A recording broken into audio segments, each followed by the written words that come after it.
Okay, hi, my name is Cathy Neptune, and welcome to Cathy Neptune's Kitchen. Tonight I thought we'd kick off the spring season and represent May for Cinco de Mayo, Mexican night, or you can make this anytime. It's a great recipe. It's fun, it's easy, and this here is in a baking dish of whatever size you'd like. You pre-make your favorite chili recipe. You can do it from scratch. This is about a 1 pound lot of hamburger, and I always add beans to my chili mix with chili seasoning, or however you do that. And you can have it warm if you'd like. And we're making tonight a chili cheese pie, and we're also going to make some cheese crisps that are very flexible. They're amazing. They're easy to make, and you're gonna love this combination. So in a pie plate or an oven-proof dish, I have the 1 pound chili mix. And if you're making this for a larger crowd, I love this during the fall season too, because you can make this in a rectangle lasagna pan and serve a lot of people. So it's still basically warm, and we're going to take a bag of shredded Monterey Jack or Mexican cheese and spread this over the top, probably about 1 cup. And you can shred your own or use the prepackaged mixes. Are nice to have. So we put that on the top. And in here we have a regular small box of cornbread mix, so you can make your own from scratch. And then the ingredients to make your cornbread mix, which is on the package directions called for 1 egg and 1/3 cup of milk. So this is easy to do. You've preheated your oven to 450 degrees, or just basically follow the directions on the cornbread mix, which is an easy way to go because your chili is already done. So really, what is the only thing that you're really baking in here is your cornbread topping. This is great to bake ahead to and then just warm it in the oven right before you serve it. So an easy thing to do when we're putting this on top, you start off at 12 o'clock, 6 o'clock, 3 o'clock, and 9 o'clock to put your toppings. And if you wanted to do a complete topping, you could cover the whole layer, but this is a great way to get an even distribution and make it look good as it bakes. And it doesn't have to be exact. It can be kind of rustic if you'd like. And the cornbread is going to cook all together and form a wonderful crust all along the outer edge. So you can see how this looks. It's chili on the bottom. It can be warm or cold. A layer of shredded cheese, and then your cornbread mix. And again, we're going to bake it at 400 degrees until it's basically done. So we're going to put that in the oven. And I have something in the oven that I'm cooking. Okay, we're back now. We have our chili cheese pie in the oven with the cheese layer and the cornbread crust on the top. And as I said, just to remind you, you can make this double the recipe or triple your recipe depending on what the needs are. You can also do individual servings and cute little ramekins, and they make a wonderful either appetizer or for game day or for Cinco de Mayo, which we're looking forward to. Now, as a second dish, I'm doing some cheese crisps, and this is what they look like when they come out of the oven. How cool is this? And it's a very complicated recipe and technique, because you know I'm all about complicated, right? Not. You take a simple cube of cheese, and this is Monterey Jack cheese. And oh, I have a question from my audience. Yes? Can you use any kind of cheese with that? Can I use any kind of cheese? That's a very good question. Now, you can use Parmesan cheese if you'd like, but be aware that some Parmesan cheese are more aged than others, and that will give you a drier cheese. So you may not get as much moisture in melting as you would in a Monterey Jack. And I've always found that the best and most predictable cheese to use is a Monterey Jack. So the cubes we've taken and placed And you know how I feel about my stoneware. I love my stoneware. And as always, if you have any questions on products or tools or recipes, you can always contact me. My email is on the bottom of the screen. And this is one of my favorite, the stoneware bar pan. You could use a regular baking sheet, a heavy-duty baking sheet if you'd like. And the good thing about doing these, the cheese, Monterey Jack has a lot of oil in the cheese. So you don't even need to grease or condition your stone or your baking sheet. You just put this cube of cheese on your baking stone like so, and that's all there is in this recipe. I love it when people say, oh my gosh, they look like lace doilies. How did you ever make those? And I say, you know, it's so complicated. You'll never be able to do this. A cube of cheese, space them out, put them on the stone or on your baking sheet.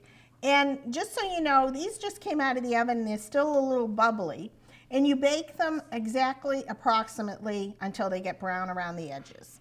And let them set for a minute or two, because if you take them too soon, then they're not very solid. So you kind of have to wait until you can scrape underneath and take them and remove them to a sheet pan or a cooling rack where they're nice and soft to take off.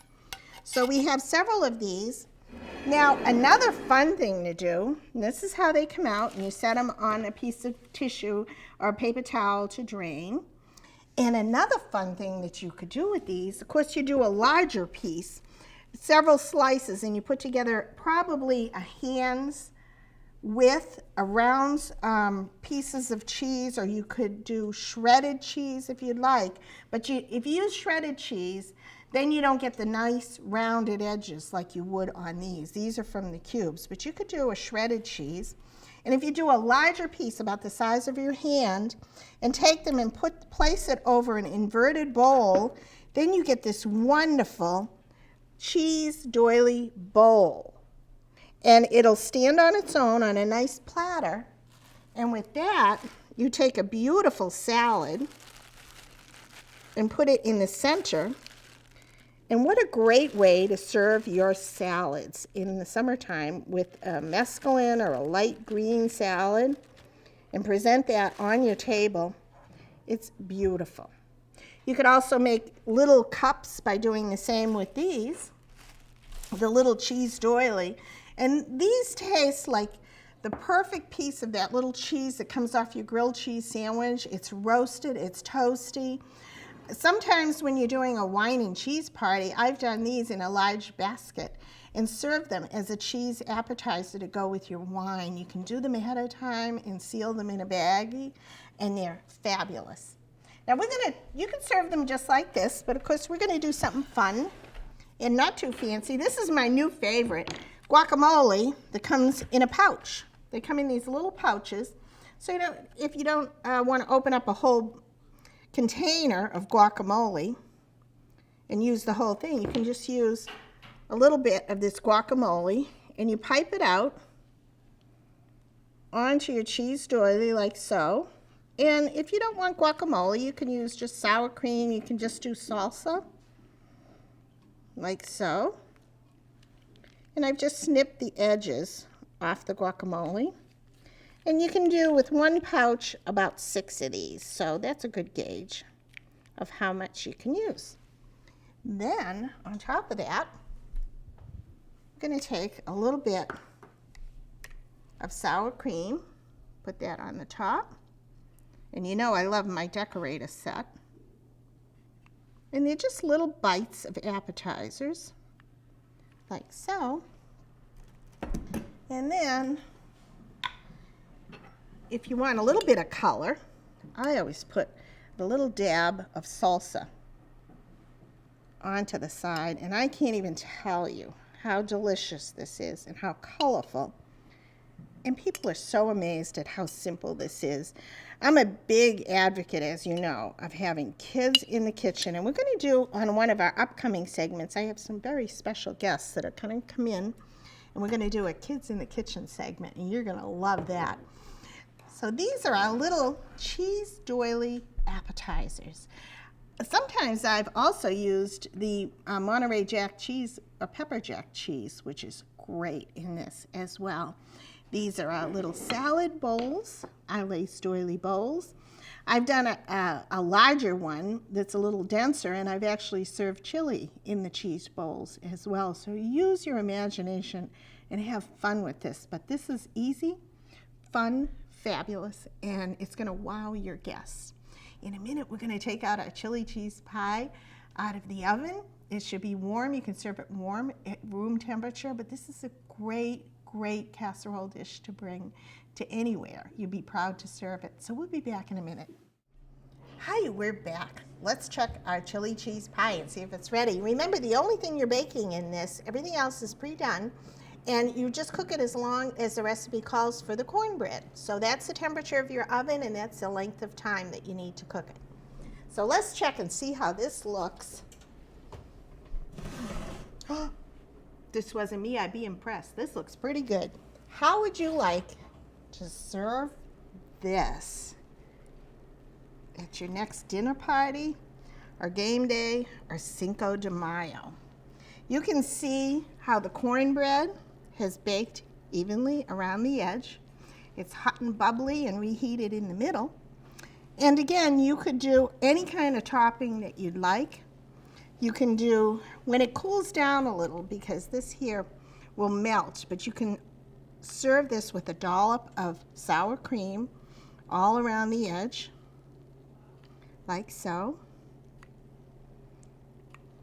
Or you can leave it on the side and everyone can help themselves. And you can put also some salsa. And here's a little trick too, to dress things up, and you can also use this on the side of your little cheese doilies. But on the top, you don't always have parsley in your refrigerator. But you know what these are? These are little celery leaves. And you always have celery, most people do. And you can put that garnish on top of your leaves. It gives it a nice fresh green color, and it's always available. You can serve a little dollop in the center, I think, of the salsa just for color. And I'll tell you, this is an amazing dish. It's easy, it's economical, it's delicious, it's creative, it's fun, and you'll be proud to serve this at any occasion.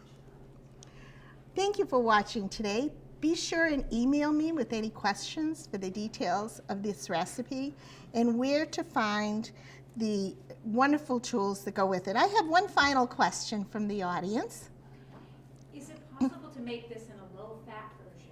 Aha, the question. The big question. Is there a low-fat version of this? Yes, you can make it exactly like this. You can make a low-fat version exactly this way, and then you don't eat it. Eating low-fat is good. Stress will kill you too. So if you want to see low-fat, I'll come into your house and lay on the floor. Thank you for watching today. My name is Cathy Neptune. Enjoy, try it in your home, and may the fork be with you.